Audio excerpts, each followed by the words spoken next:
श्रोता प्रेमियों, मैं राम सागर शास्त्री आप लोगों के समक्ष रखने जा रहा हूं एक प्रसंग, अंजनी का पूर्व जन्म। देखिए, एक बार देवराज इंद्र ने इंद्रलोक में एक उत्सव किया, जिसमें दुर्वासा आदि ऋषियों को भी उन्होंने आमंत्रित किया कि सुरपति ने सुरलोक में उत्सव किया महान, दुर्वासा ऋषि भी वहां पहुंचे तेज निधान। पुंजिक स्थला नाम की अप्सरा प्रबंध कार्य देख रही थी। धरा उठाई में उसके हाथों से हड़बड़ी में गड़बड़ी हो गई। जिस वस्तु को वह उठाकर ले जाती थी, वह वस्तु पहले दुर्वासा ऋषि के ऊपर गिरा देती थी। और लोग कहु वेद विदित इतिहासा, अजानत सब क्रोधी दुर्वासा। सारा संसार जानता है दुर्वासा ऋषि बड़े क्रोधी महात्मा हैं। आज उन्हें क्रोध आ गया और उन्होंने पुंजिक स्थला को श्राप दे दिया कि क्रोधित हुई मुनिदीन हो श्रापा, अहो मरकटी अपने पापा। जा दुष्टा, तू वानरी की तरह कार्य करती है, इसलिए वानरी हो जा।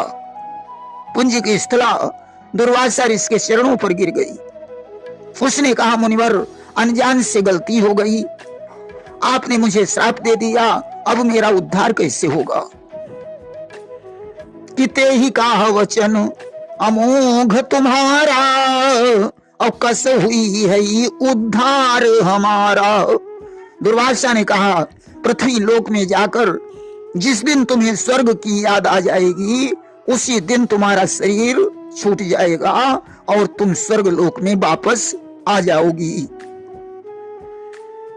कि मुनि वर बोले उस भूतल पर, जब याद स्वर्ग की आएगी, कपि की काया छुट जाएगी, तू लौट स्वर्ग को आएगी। अस्तु पुंजिक स्थला ने गौतम ऋषि की पत्नी अहिल्या से अंजनी के रूप में जन्म लिया। केसरी के साथ इसका विवाह हो गया। संतान से वंचित होने के कारण दोनों मतंग मुनि के आश्रम पर पहुंचे। मतंग ने उन्हें 12 वर्ष का उपवास करने की सलाह दी। अस्तु भगवान शिव और पवन देव ने प्रसन्न होकर उसे पुत्रवती होने का वरदान दे दिया। अंजनी के गर्भ से हनुमान का जन्म हुआ।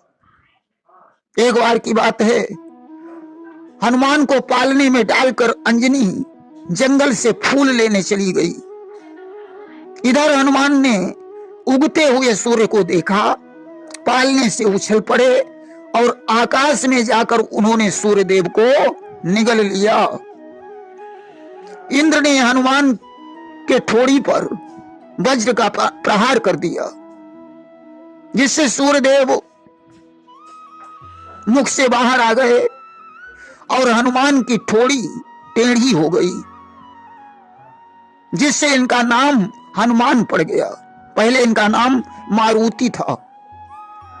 कि वक्र भयउ अनुशास्त्र बखाना, और ताते नाम पड़ो हनुमाना।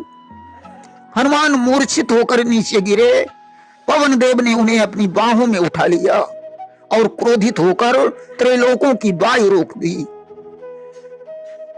कि लागत वज्र महाकठिन, मूर्छित भा बलवीर, पवन देव तब क्रोध करी, रोकी सकल समीर।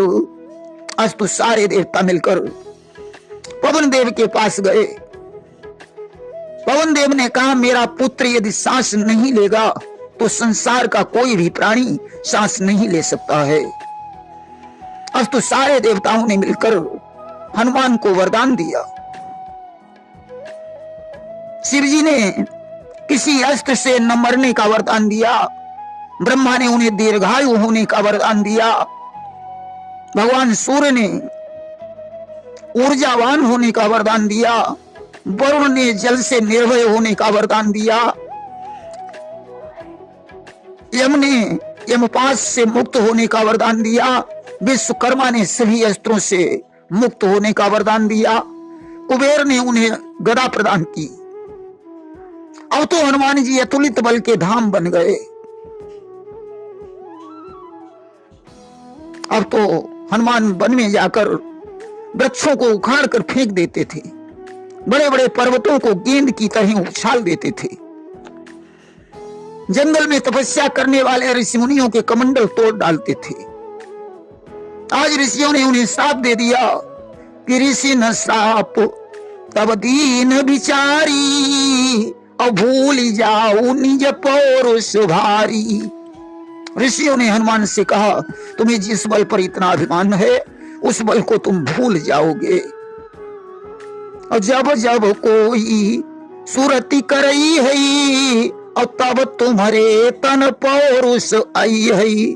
जब तुम्हें कोई तुम्हारे बल की याद दिलाएगा तब तुम्हारे शरीर में बल आ जाएगा। इसलिए हनुमान जी को बल की याद दिलानी पड़ती थी। सज्जनों, एक दिन की बात है, अंजनी के पास कुबेर जी आ गए और उन्होंने अंजनी को याद दिलाया कि तुम पूर्व जन्म में एक अप्सरा थी। अब तो अंजनी को स्वर्ग की याद आ गई और उसका शरीर छूट गया कि छूट गई काया तुरत आए श्री हनुमान, देख दशा रोने लगे करके क्रोध महान। उसी समय हनुमान जी आ गए, मां की हालत देखकर वे विलाप करने लगे और उन्होंने स्वर्गलोक को प्रस्थान कर दिया। इस स्वर्गलोक में जिस समय रोदन किया महान, सारा त्रिभुवन रो उठा हुए देव हैरान। जिस समय स्वर्गलोक में जाकर हनुमान ने रोना शुरू किया, आज तो उनके रोने से सारा त्रिभुवन रोने लगा कि चीत्कार से रो उठे ब्रह्मा विष्णु महेश, नारद सारद के सहित रो उठे खुद शेष। यहां तक उनकी चीत्कार से तीनों देवता दुखी हो गए।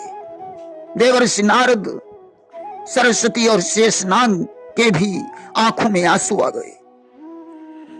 समस्त देवताओं ने ब्रह्मा जी से अनुरोध किया कि अंजनी के प्राण वापस किए जाएं। अब ब्रह्मा कहीं करम का भाई कि विधि विधान पलटो नहीं जाई। ब्रह्मा जी ने कहा, देवताओं मैं क्या कर सकता हूं, मेरा विधान कभी पलटा नहीं जा सकता है।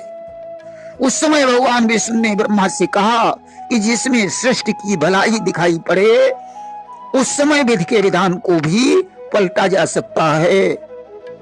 कि दीख पड़ई जब सृष्टि भलाई, तो विधि विधान जावई पलटाई।